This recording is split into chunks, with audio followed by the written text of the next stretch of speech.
So let's get started.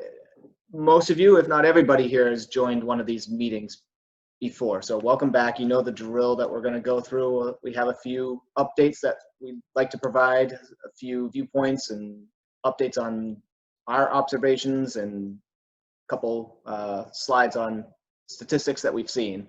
And then, as we've been talking about, we definitely want to hear from all of you and hear what either your questions or concerns are, or hear what sort of things you've run into, positive or negative. Certainly it's helpful for everyone to hear each other's stories here. I'm sure there's a lot of overlap, a lot of similarities. So the first thing, kind of just right off the bat, that we'd like to, well, first, obviously you can tell, Joan and I are together today. We are not. Yes. No plexiglass or Nope. anything. No, and I guess we're in our own bubble. I am here at the Wellesley office today. So it's nice to be able to have some sense of normalcy, or at least get back towards that. So hopefully this summer, which is not anything but normal, hopefully everyone has been having a good summer so far, has had good experiences with their guests. I think I'll ask Joan, just she's been at the forefront of many phone calls, emails from all of you, and just get your take on what have you heard from homeowner community in general on how the summer is going. Well, as we were just talking about a few minutes ago, we've heard a lot of positive comments, and I really need to commend you homeowners for doing what you needed to do to prepare your home and to stay in communication with your guests. We are receiving a lot of calls and emails from vacationers who, are still looking for homes, desperate to find something. There's very little inventory, but I read the guest reviews as they come in, and often there are as many as 40 a day. And for the most part, they've been very, very positive. And the words immaculate, COVID ready, very clean, are very common in a lot of the guest reviews. And I think that some people have said, I was a little afraid to go on vacation. I really looked forward to it. I was anxious to come, but at the same time, I was a little frightened about what it was going to be like. And I just felt immediately relaxed when I walked into the home and saw that, how ready, prepared it was for me to just relax and have a good vacation. So I applaud your efforts. And I think with that is because the group of homeowners here is going really above and beyond their duties to make sure that the guest experience is top-notch, to make sure that they feel comfortable, as I think it was Caroline talking about the communication. You're over-communicating. That's never a bad thing, to over-communicate with your guests prior to arrival. They're feeling good upon coming, and they're not hopefully having questions upon arrival. I think all of that, and if they have a good stay, which a lot of people are looking forward to this week, their week or weeks that they're getting away. This is their summer vacation that they're longing for. For all of you, turn that into the guest reviews that we always talk about. It's your opportunity to, they're on a high, leaving their vacation. That's your opportunity this year more than any other years to turn that into a positive guest review, and or turn it into next year's repeat guests. I think, we may be in this situation where there's a lot of uncertainty about what does next summer look like. We may not know for a while, but use this opportunity to parlay this year's guests into as many repeat guests as possible. That'll just set you up for next summer as well, with fewer vacancies to fill. What about in terms of what we're hearing from the guests themselves, vacationers that are on the Cape and Islands? I think we've been talking with folks, talking on social media, seeing and hearing positive things as well. Whether it's people talking about how actually the roads don't seem to be as crowded on the Cape. I don't know if people are just staying home more at the rentals, going to the beach, just a more low-key vacation. It's not as crowded, but we're generally hearing that they're abiding by the guidelines. For the most part, we're hearing positive stories, people abiding by the social distancing, wearing of the masks, and so forth.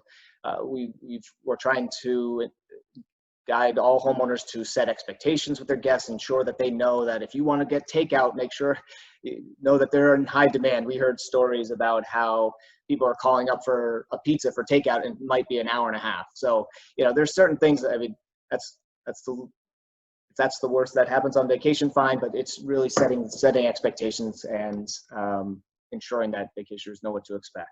I know that some of my guests have said that they only ate out or ordered out once, perhaps, during the whole week, and the rest of the time they just cooked in, which makes our grills, outdoor areas even more important than ever because they're going to spend a lot of time out there. And the other thing is that I think they're generating a lot more trash and recycling. So we've thought of even adding another recycling bin for our guests this summer because I think there's just a lot more generated than normal.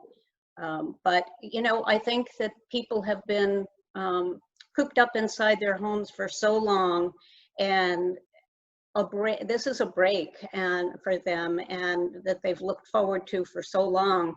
So I think they're just grateful to be able to be away, be at someone else's home, and relaxing and spending time on the beach. So, and we've also talked to people who said that they haven't been to any beaches where the parking lot was full. That may not be the case Cape-wide, but that's what we're hearing from some people. I'm not sure if you're hearing the same thing, but it doesn't seem to be as crowded as it normally is, and I think part of that are the hotels. I don't think the hotels are doing as well, and you can imagine why. They are, I think people would prefer to be private, in a private setting where they can be just with their family and not be with around other people. So I think the hotel capacity or the hotel clientele is probably down. We won't know until the rest of the summer, but this does bode well for just everybody in the vacation rental industry here, is that this summer has exposed not just repeat renters, but people that haven't stayed in a vacation rental before. I'm sure many of you have first-time vacation rental guests that are staying at your home. So that bodes well for the future summers as more people get exposed to staying in rentals. We were all sitting on kind of pins and needles. I'm sure everyone has this in the back of their mind in terms of what if one of my guests comes down with COVID and what do we do? I think first, Joan, you heard of one and only one case from a guest. What happened there? It was midweek, and the homeowner called us, told us that the one member of the party that was in their home, a young person, I think in her 20s, who worked in a nursing home back home. She tested positive, and they left immediately, and the homeowner kicked into gear and got a cleaning crew in there to sanitize and disinfect, and then left the home empty for about 3 days, I think, before the next tenants came in. And of course she notified the next tenants to say, if you don't want to come, we understand and we'll give your money back. They chose to come, and it was fine. So it was handled very well, but a frightening experience for everybody. That's the only one we've heard of so far. It is worth, again, communicating with your guests prior to arrival to reinforce the fact that if anybody's exhibiting symptoms, a fever, anything like that, and in this case, I might say that if you've been tested for whatever reason, this one person may have been regularly tested on a weekly basis, but if you have a pending test, I think just out of respect for, you have a pending test and respect for those around you, you might want to wait for those results, assuming that it is a quick test. Unfortunately, we know that there are some testing logistics issues where somebody might not find out their results for a couple weeks, 10 days or so. So anyways, back to communication, just communication with your guests prior to arrival, that they need to at least inform you and stay home if they have any symptoms. What else? I do want to show a few before we go on to kind of some other tips. I have a couple slides here. I'm going to share my screen. Bear with me.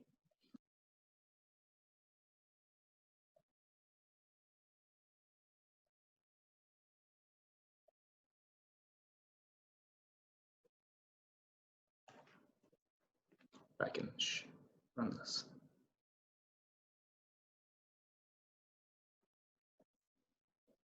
There we go. All right, just a couple slides here. Just if you saw, we sent this an email out the previous week. This chart here, this was what we showed any of you that joined us back on May 20th. This was right after the announcement of the phased-in plan by Governor Baker. We saw this sharp uptick after a long drought of inquiries, and we saw what we were hoping for was a rebound, a recovery of what we lost during this time frame.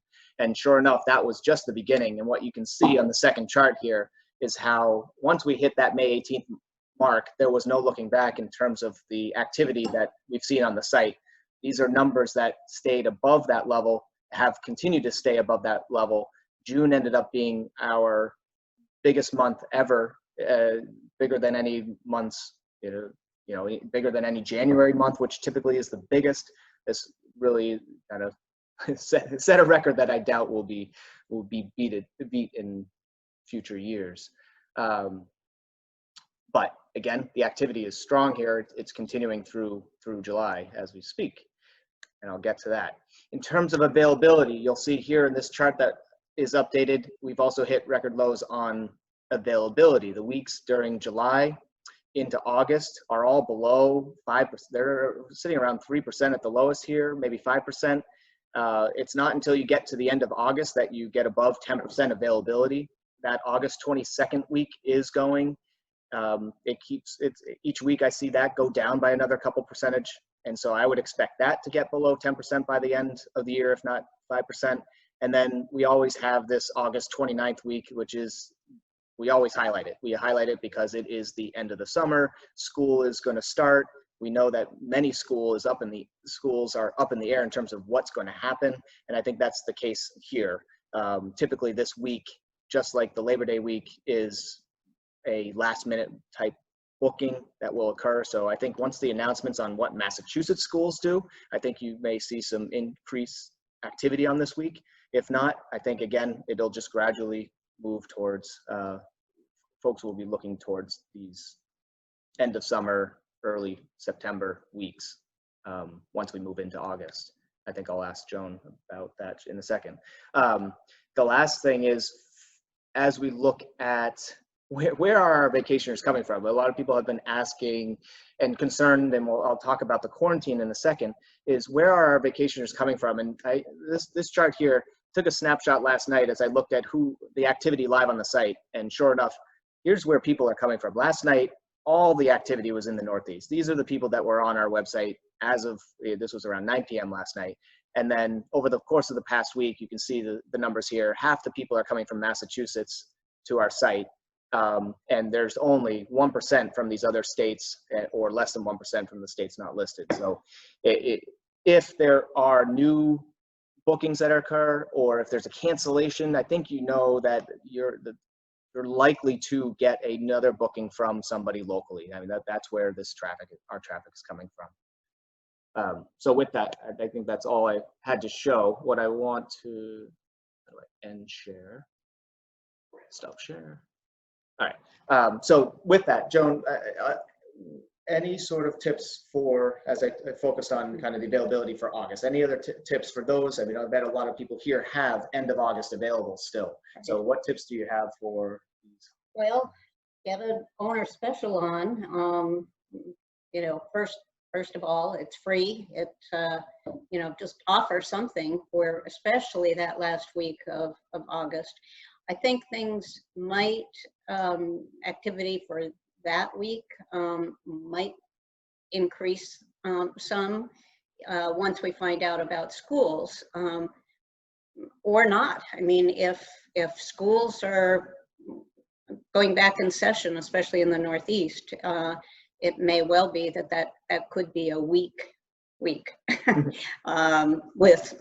not, not as many visitors. But if you have a smaller home, you may attract couples who have preschoolers or no children at all. If you have a larger home, maybe offer it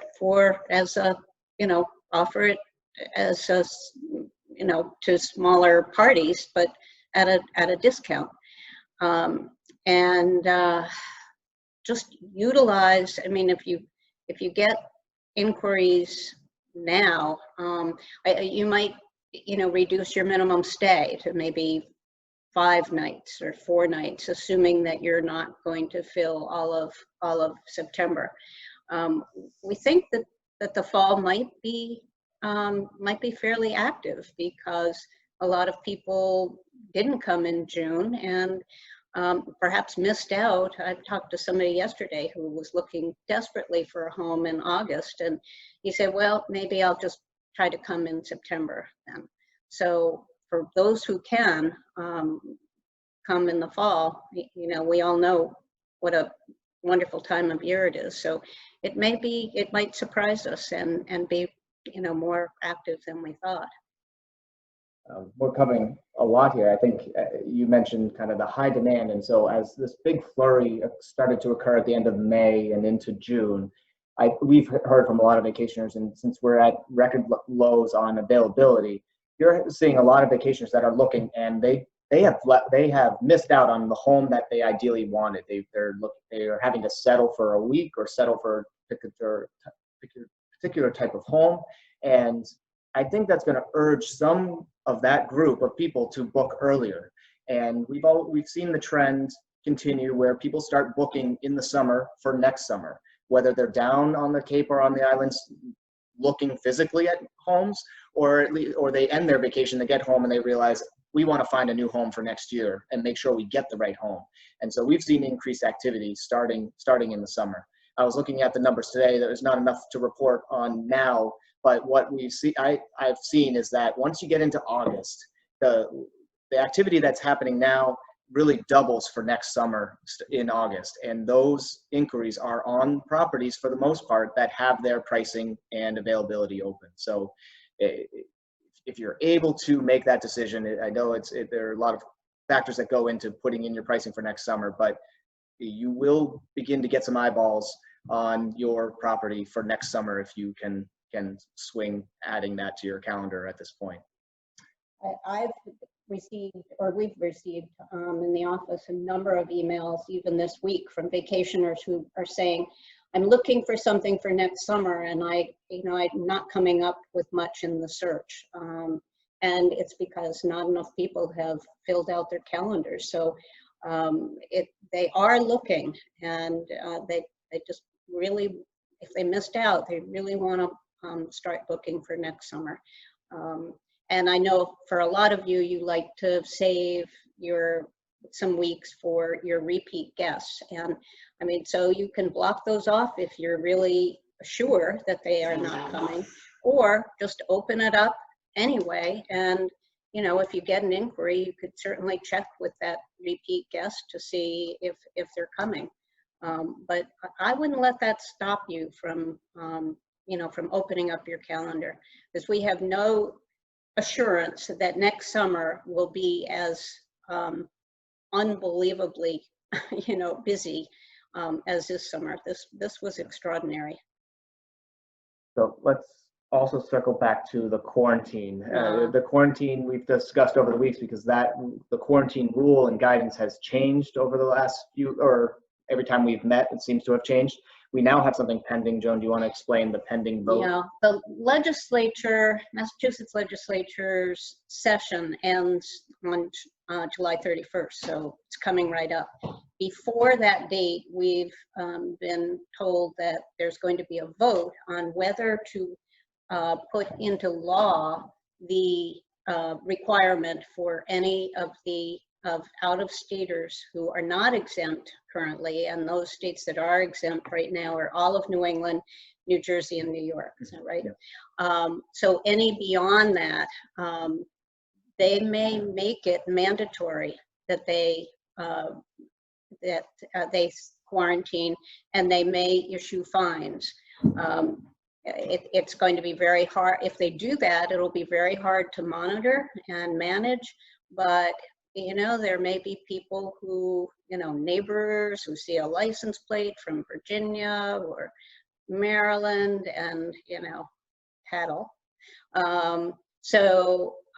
You would have to tell your any guests who are coming from any states other than the exempt ones about this mandate, this law, and you know they would come at their own risk, but I would think that you would feel obliged to return their money and have them come at another time. I don't think it's going to happen because I think our numbers are looking pretty good in our state, but who knows? You just have to be prepared for it. So that vote can come anytime before I think it, 31st? yeah. Mm-hmm. So we'll certainly keep people up to date on that if we hear any news that's coming or imminent. What I'd like to do is allow the rest of the time here. We'll run this for a full hour till 3. As before, let anyone who wants to chime in or ask a question, please raise your hand. We have one already. I'm going to post in a second in the chat.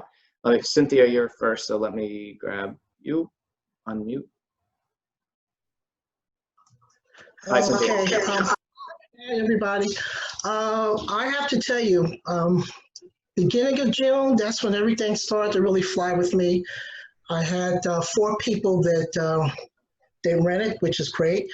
And I'm happy to say one of my guests left last week, and you just posted on your website. They gave me a wonderful, wonderful review. And I just said, they emailed me when they left. We had a great time. I said, would you be so kind to put a review on We Need a Vacation? And she just went on and on and on. So I was very, very happy about that. That was like a main plus. She also put how clean the house was. I actually gave everyone a little gift bag. I got some face masks from Amazon and some hand sanitizer. And I put in a little gift bag for the guests that came in. So that was like a real plus. So everyone enjoyed that. The other thing I want to talk about, when you mentioned about the pricing, now I did put pricing on my, for 2021. My concern is to get some people to rent, I have reduced my prices. So now if I get someone who wants to be a repeat person, how am I going to do that? Should I just let them do the price that they had last year? Or should I just keep my prices from where I put now? Because I did put the prices where I had before, but I did reduce them because of the pandemic. So I just want to get your thoughts on that. I would say that, I mean, this has occurred every year. I mean, people raise their prices, and what I have done in the past, and I know many people have done, is perhaps compromise, or it depends on how much you have raised it. Okay. If some people raise it just, you know, $100 or so, they might offer repeat guests last year's price, and then if they come again the following year, you don't keep offering them the original price they paid, certainly, but you know, but last year, what they paid last year. But on the other hand, it's okay to just say, these are my prices. I reduced them last year because of the virus, but this is what I consider to be a fair price for next year. And you may lose some guests who, you know, just are no longer in your price range, but that's okay. You'll find other ones. And it depends, you know, these people who left that wonderful guest review, you might want to give them a little break, because people like that Sure. are gems, and you have Yes. to have them back again. So it's kind of a balancing act, but I think a compromise is a good thing to do. Okay. Okay, thank you. You bet. Thanks, Cynthia. All right. Doug, you're back. All right. Hello, guys. I think everybody Leave on this, your workshop. yes, Yeah. I think everybody on this Zoom will be very happy to hear that I'm going to say very little. How about that? That's a good one, huh? Okay. I will say that we've had a great summer. We've completely filled everything, and we're still getting calls. So I want to thank you guys. I want to thank you for the greatest website on the planet. We really enjoyed, no, seriously, really enjoyed everything. Our guests are making reviews now. We're so pleased, and they're talking about coming back next year. So as far as the price thing, Yeah. we did drop our prices also. The reason we dropped them wasn't for COVID; it was the taxes. We wanted to help with the taxes, Yeah. right? Bring that down. Mhm. I don't know if that's legal or not, but we did it anyway. But I think next year we're going to come back up again. Yeah.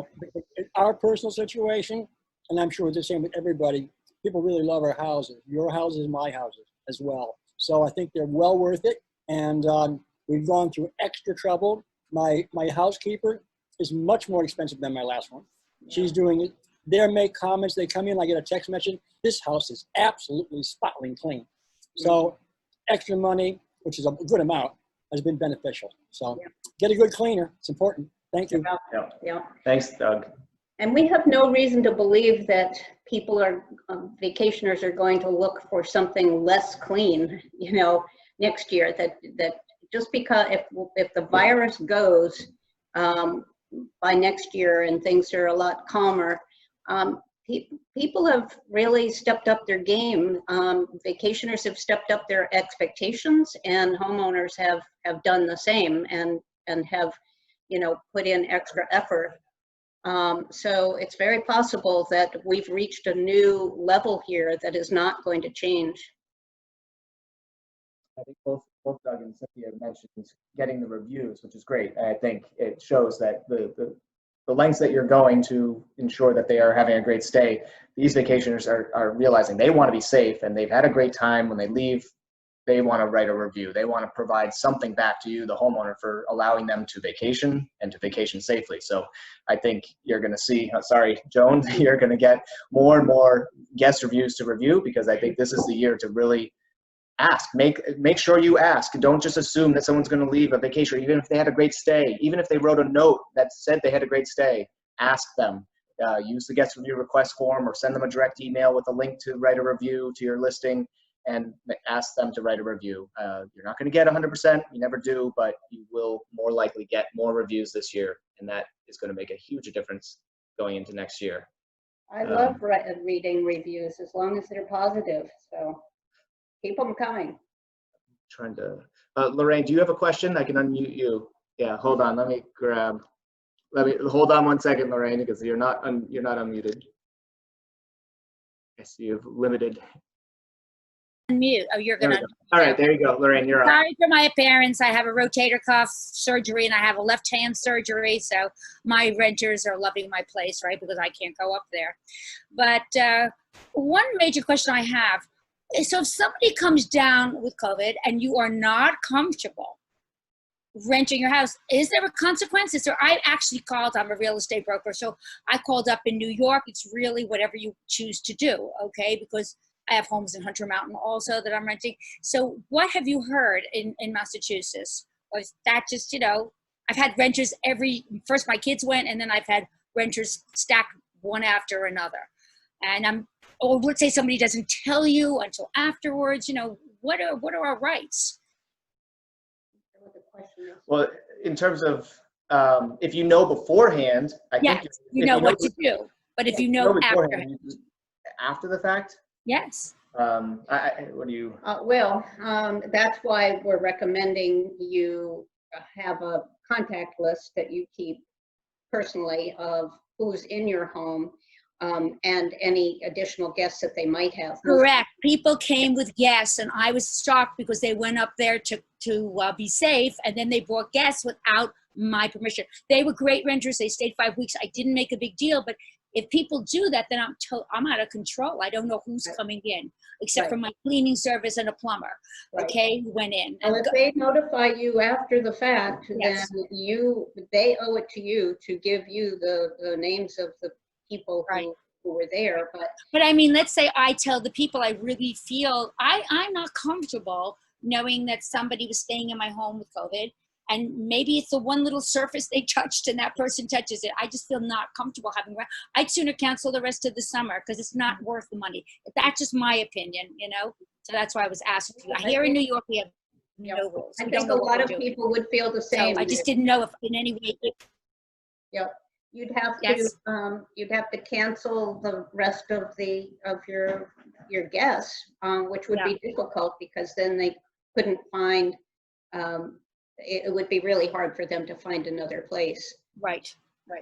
And the other thing I wanted to just bring up as far as repeat renters, I've probably had the same renters for 10 years, Joan. That's why your site is incredible.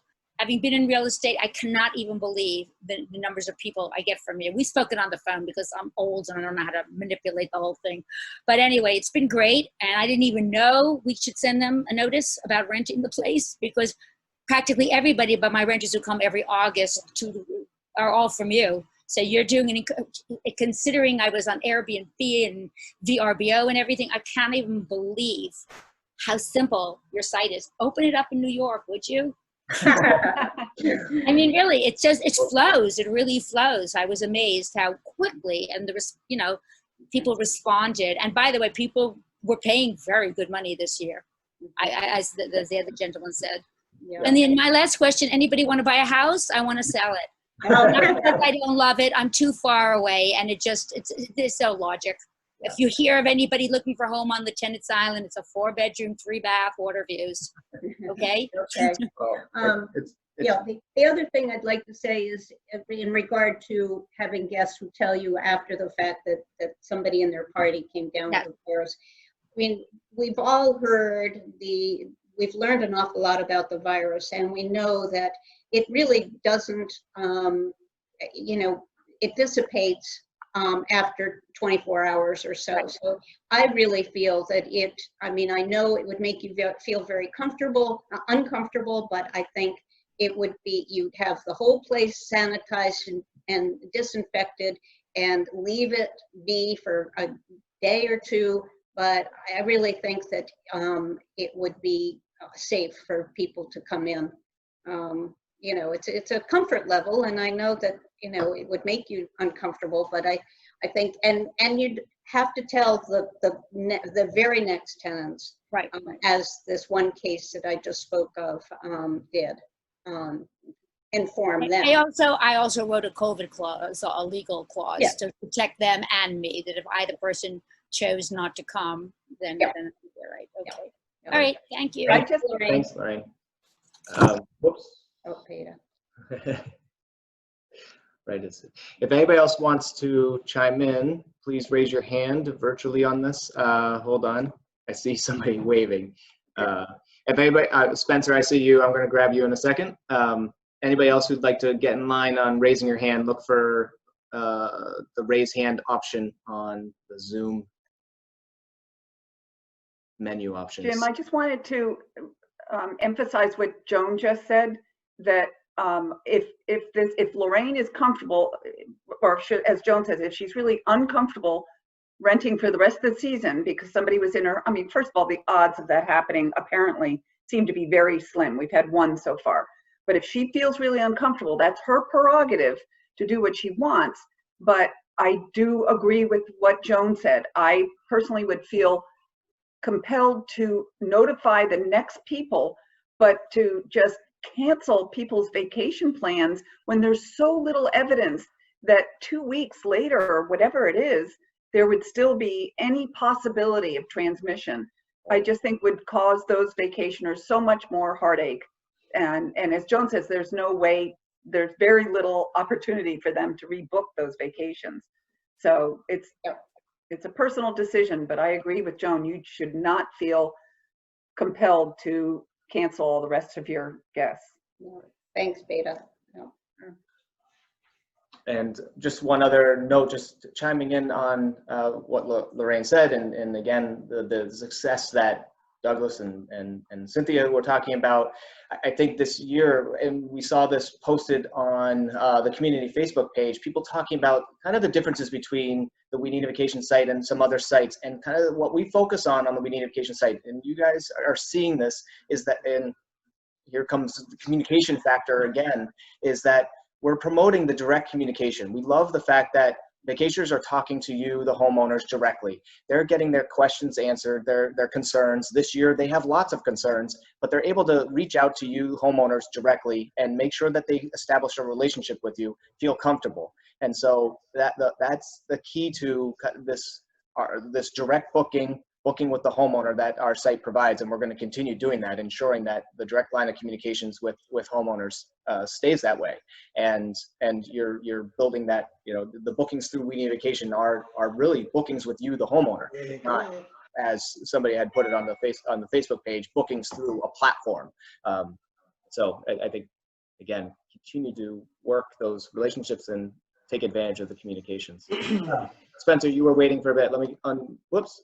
I muted you. Let me unmute you again.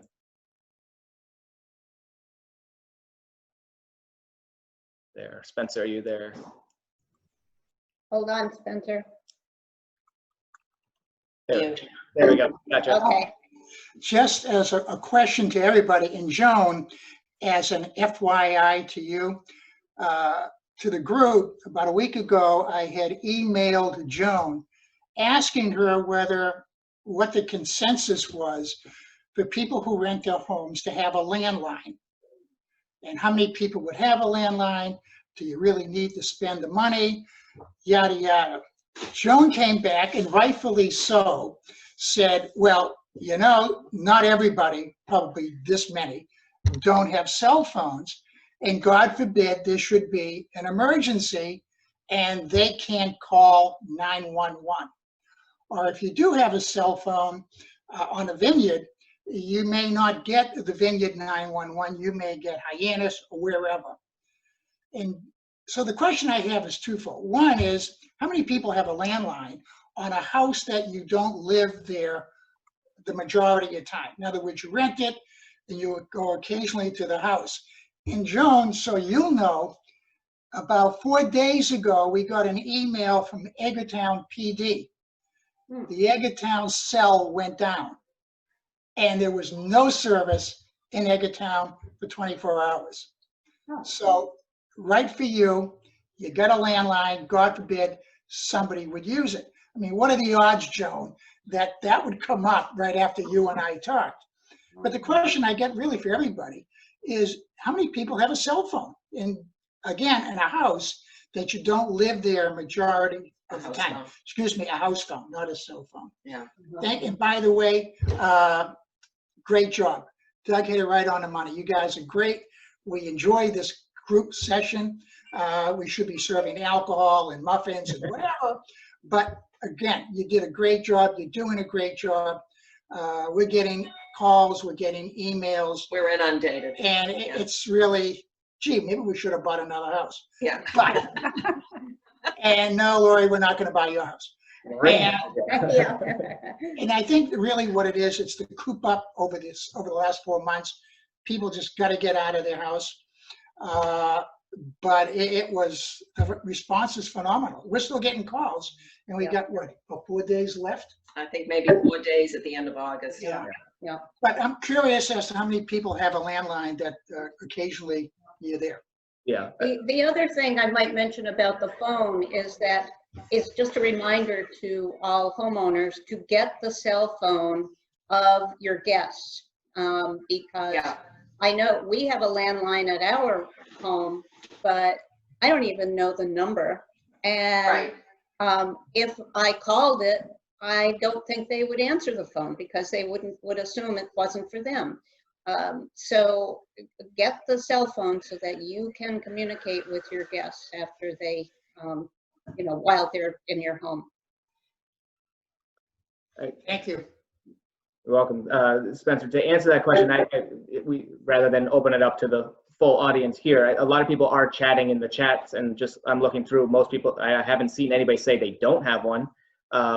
Other people are using, in addition to the landline, are using other services in addition to just your typical Verizon Comcast service. I see a service such as UMA for $6 a month. So there's other services that are available if folks are kind of trying to hold costs here. I guess there is one person, Carol, who does not have a landline. So majority of people sounds like they do have landlines in their home.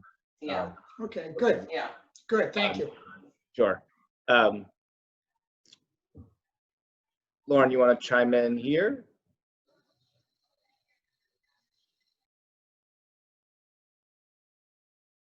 Lauren, are you unmuted?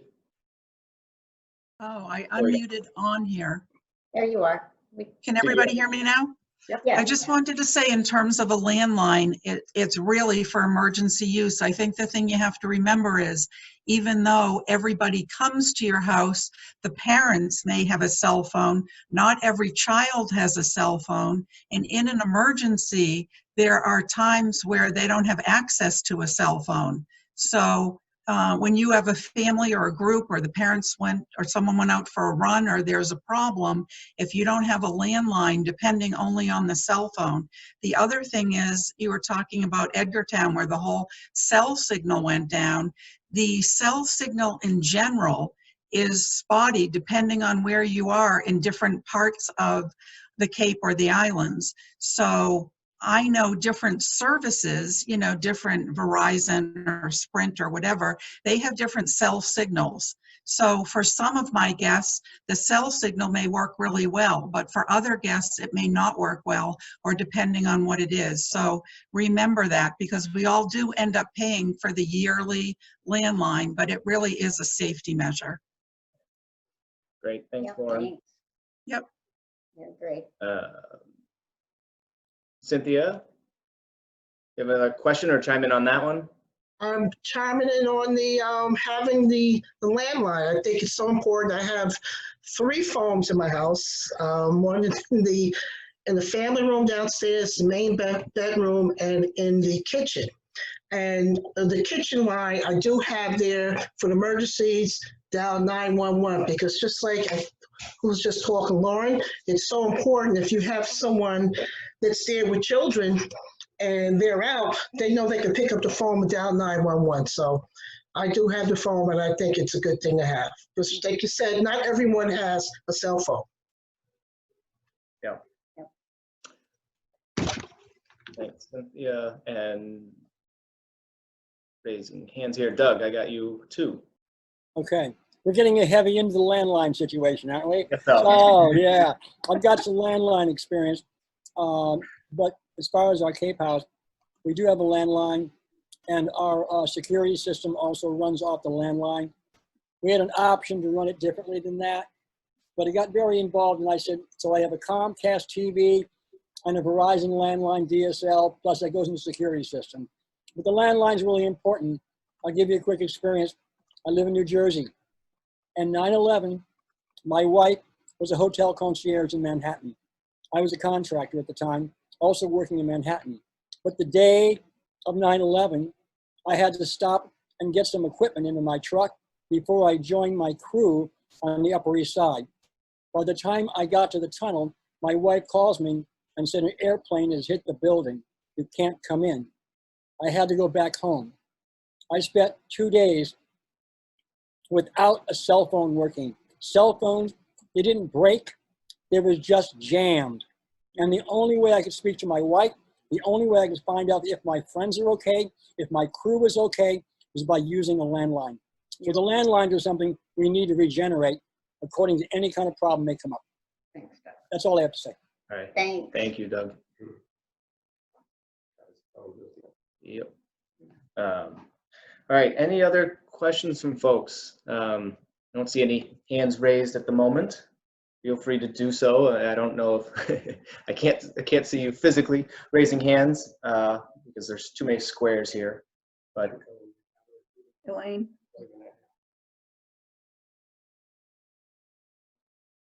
Did you see Elaine Yes. Oh, Quinar? wait, no. Who'd you say, Beta? Elaine Quinar? And Beta, did you see any comments of, I'm not following the Chat. chat, comments about I thought Don Gracie had something that he contributed. Well, hold on. Yep. We'll take a look. But I unmuted Elaine. Do you have a question? Hi, everybody. I've enjoyed these meetings. Thank you very much. And We Need a Vacation is my best go-to ever. We've been with VRBO, HomeAway, FlipKey, TripAdvisor, and they all make me crazy. So you're much more accommodating and resourceful, and it's just nice to see people to whom we can speak. You know, you can't get anybody on all those other ones. But my question is for review submission. Since we do have people that come to our website, can I ask them to leave a review on We Need a Vacation, even though we didn't book it through We Need a Vacation? Of course. Great. Okay, that's awesome. And As long as they stayed in your home. oh boy, they did, and they've always. And we've had a New York couple who came up to stay with their daughter in Newton when this whole virus thing started, and they sequestered themselves and then looked for a place. So they came to us for 6 weeks and then opted to stay a couple extra weeks because I had some cancellations. So we've had a very flexible and dynamic on and off, people coming, people going. I just had a cancellation yesterday. I put it up and I had 2 inquiries today already. So people are still looking, and I don't know about everybody else, but it's really nice to be able to provide people with a little happiness and relaxation. You know, it's just because we all work so hard, you know, and we're right on the edge on Lewis Bay.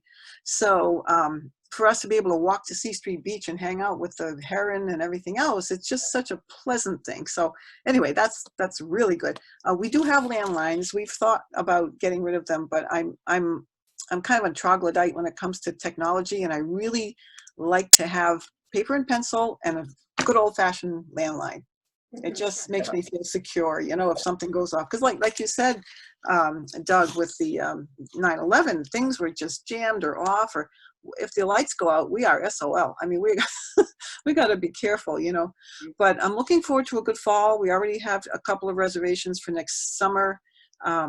We may have nurses come to work at Cape Cod Hospital. So I think we have to be open to different marketing strategies and to make things work. Plus our cleaner is wonderful. And I'm the one that got the fogger, Joan. I don't know if I remember. I got the what's it called? Super handy fogger mister. Oh, yes. Yeah. It's like Ghostbusters. It's the best thing. You put it on, and you turn on, you have to be careful for the flow because it comes out crazy. So you put it down really low, and then after you've cleaned and sanitized and put everything away, you can hit every surface. You back out of the house, you close it up, let it go for 10 minutes, it dries, open the windows, and I have a Vericide that's used in hospitals and schools. So I'm pretty confident that we've done just about everything we could possibly do. Yeah. And I communicated that. So I don't know. That's my happy dance for today. Sounds like it's a hospital setting. I don't know. Thank you very much. Thanks, Elaine. It's great. I mean, I'm sure you're putting your vacationers at ease knowing that. That's what we have. Yeah. So let's see who Jan or Ken. Let's see. You're up next. Hi, 2 things. One is I wanted to ask how many people have cleaners that require upfront payments. Our cleaner, I mean, I've paid for the entire summer already, and I just didn't know how unusual that was or how common that was. I was wondering about that. And then the second thing I wanted to mention is for anyone who's getting inquiries from a party that you cannot accommodate, and I'm getting a lot of them. I mean, they must not be paying attention to my calendar. And that's fine. I don't mind because I then have contact information for my next year's marketing. But for anyone who I cannot accommodate, I always point out to them that they are in the right place, that We Need a Vacation is the place to be to find a good house on the Cape. And I tell them how wonderful you people are to work with, and that you don't nickel and dime them with fees.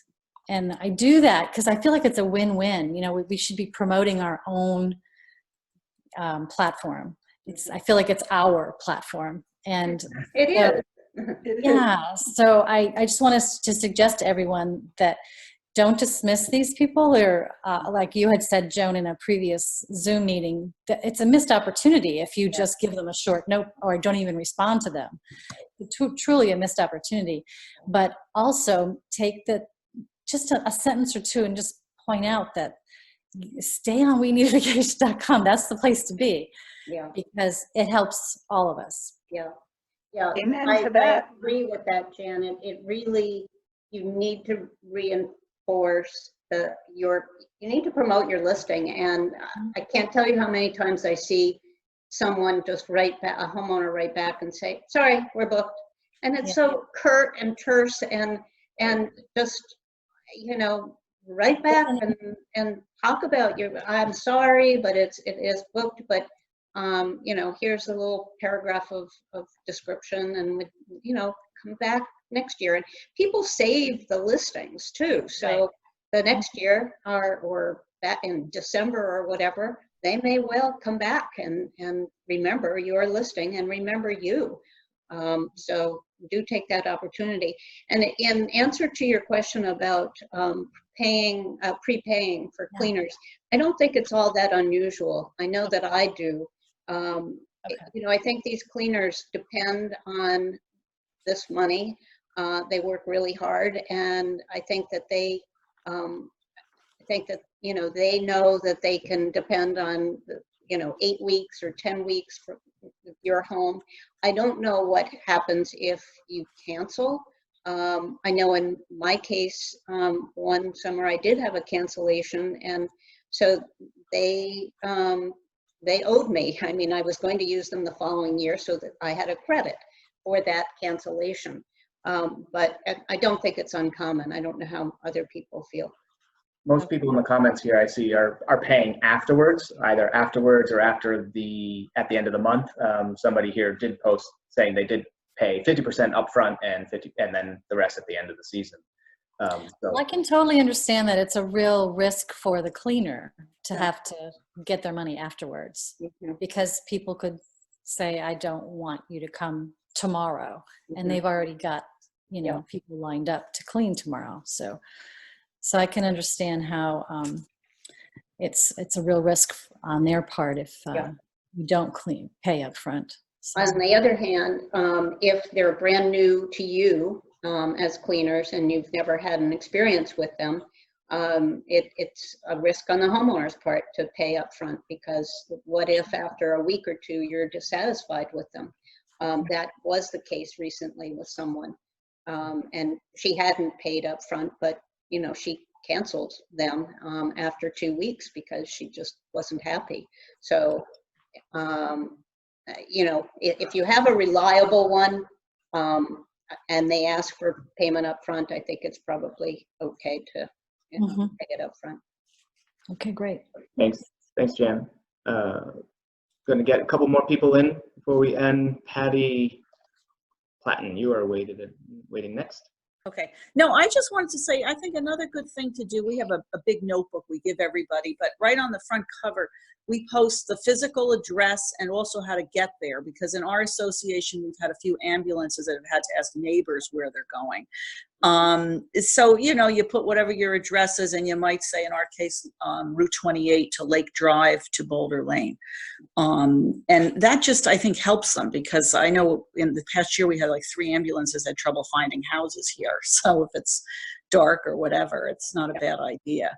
Good idea. Yeah. Yeah. Thanks, Patty. Because the people calling won't remember where they are. You know, they'll be like, they don't know. And even you're panicked, you know, might be like not sure how to direct people. Yeah. The White House with blue shutters. Yeah, really. Help. So it's probably not a bad thing to do, to post by a phone or have somewhere right. And I pointed out to guests, we live here, it's a guest house on our property. So I pointed out to people where it is, so they know. But Great. Thanks, Patty. Good idea. And Max, jump in. Max Kaufman, I think you're up. My husband's name. Oh, okay. Yeah. Anyway, it's nice to meet you both, and thank you for all the work that you do. I only use your website. It's fabulous. I've been booking nonstop for 8 years. Only last year was the first time, and I think due to the tax that I had 2 weeks empty. Otherwise, I'm fully booked all the time, so I appreciate all the work you do, and especially the season with all the extra advice and interpretation of the law. So that's been fabulous. My question is about smoke detectors. I always seem to have them go off, and I've been told it could be spiders, it could be a fog. 2 years ago, I had them fully replaced, every single one of them. A couple of them are combination carbon and, smoke detectors. And last week, it went off again, one of them. So they're hardwired, and then it triggers everything. So I'm not sure what more I'm supposed to do. I had the electrician back in, he replaced 2 more again. Any experience, any words of advice on that? I don't have any experience with that. Somebody said it could be dust. I personally go through the entire house and dust it, and I go into the corners, check for cobwebs. I went back last weekend to do it, and I do have a lot of spiders in the garage, and it's possible they travel, but every season I clean them up. I don't spray. I don't know if anybody heard about spraying for spiders or something. I'm a big believer in having your home professionally treated every spring, the beginning of every summer. What the best part of it is that you can claim that your home has been professionally treated. And my guys tell me if they see a bug of any kind, spider or any kind, if my guests do, that they'll be back, and they've done that. They've come back with no charge and very immediately, like that day. So I do that for ants, but is there somebody you use that encompasses all bugs? Yeah, my Piggott Pest Control on the Vineyard does it's all bugs. Okay. Hey, Joan, am I on mute, or can I speak? You're not now, no. Hey, cool. Hey, good to talk to you guys. I think it's my first call. Great. This is a great session. I'm glad I got it on the calendar. Hey, I gotta speak up. The spider thing or whatever, with the fire alarms drove me crazy last year. 2 of my houses were recently redone, refurbished, and we did the full connected into the electrical, not the one with just the battery. New super duper 2018 code compliant fire detection systems. 2 houses, like at the same time on different streets of mine were going off. I mean, it was the craziest thing. I cannot tell you how much of a nightmare it was for us. So I got all the way to the manufacturer of the actual fire alarm, and I got all their instructions and stuff, and basically not a lot worked, but we seem to have it in check now. I will say, I think the one thing that made the biggest difference is the consensus is, yes, mist or humidity can set these things off. They're very sensitive now, but definitely the spider webs. And I have to have my maintenance guy go in there every turnover with the spray cans with the long little string, or what do you call it, a little tube on the end of it. Get up inside of there, because they love to go in there and put in, and that little spider web will absolutely set these things off. They're so, wow. And when you get somebody at 3 a.m, and most people have been pretty nice about it, but some people have not been so nice about it. Sure. Rightfully so, right? Nobody wants that in the middle of the night, and they're like, "Oh, is there something burning here?" And it's a terrible thing it's a simple, silly thing, but can it cause trouble? So I thought I would chime in and say, if you have to, you may have to follow it all the way. I mean, I used my electrician. He was somewhat helpful, but not super helpful. I ended up following it all the way back to the manufacturer.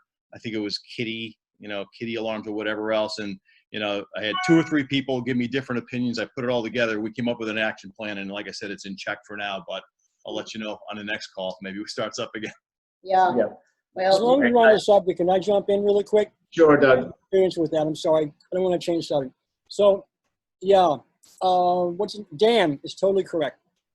Many years ago, before I was a contractor, I had another business in Manhattan in the Ed Sullivan building, right over the Marquette. and we had motion detectors in there.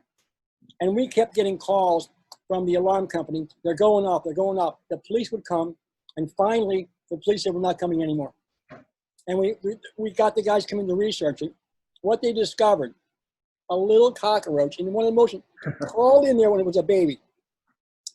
To grow up, it ate the instruction sheet inside, the paper, and then got stuck and kept going across the screen. So this bug thing is absolutely true. And it's absolutely right. That's all I have to say. Thanks. Well, I mean, the issues with smoke detectors, certainly not something you want your guests to have to face this middle of the night. So tricky ones, I'm sure. One last question here. We have Susan. You were waiting. It's a good blog post Yes. topic. Hi. Hi, Susan. Yeah, so actually I had the same problem for several years. And I just kind of came up with a solution this year to the smoke alarms. So especially if they're hardwired, you're supposed to change them every year. And I've had like people actually in the middle of the night, with young families, it's going off. And so actually I found it, I nailed it this year. So thanks for taking my call because I think it'll help a lot of people. You have to, if you lose your power, the batteries run out. So you have to change them every year. Now I close my house from November to April, and every time I come in, my power has gone out on my stove, which means the smokes have gone. And when that happens, the batteries go. Because I was changing my batteries every year. If you Google it, you're actually supposed to change them when they're hardwired. You're not supposed to change them, every year when they're hardwired. So the reason it's happening is you're losing power. In 2 hours when you lose power, it drains those batteries. They're gone. And they usually trip each other. If one is out and they're hardwired, another one's going to start. So just coming to the solution, of that problem this year, I'm so relieved about it. So I just wanted to share that. Thanks for the suggestions. Losing power, if you close your house or you're just not there, the batteries are usually drained. They need to be changed. Yep. Thank you. So changing them yearly kind of saves you. That's what I do as a ritual now. I started this year.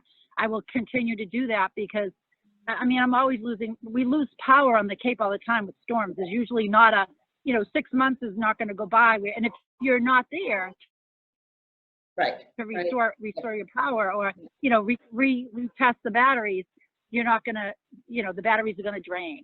So if you I get them at Costco. If anybody knows, they go on sale at Costco. I think it's like a 12 or 14 pack for $13. Plus I wanted to share this. I found out that that from the fire department that the batteries when we buy them, like my battery said 2022. Well, it's 2020. So that was my big problem this year. Why does this keep going off? I had 4 batteries that were stamped 2022. Well, it's 2020. I went down to the hardware store. This is before I came up with the conclusion of the problem. And he said, usually don't go by 2 years. You need 2025 batteries right now. So he was right. When I went to Costco a few months ago, before the season started, bought them, they said 2025. So that's another key factor to account. Your batteries don't want to be 2 years ahead. You want them at least 3 years ahead of your year that you're presently at. Great. Good suggestions. Thank you, you, Susan. I think a lot of good suggestions here on these. These are tricky. Yeah, no, thanks for taking me. I hope that helps people because I had to go through 3 years of them going off and changing them all the time. And I thought, and now I get it, so I hope that helps. Great. It definitely helps. I think with all these issues, just these are common. I'm sure there's other issues that are going to come up. I always reiterate this in our calls here is that things like this, to get even more exposure to other homeowners on what they're experiencing or how to deal with common issues like this.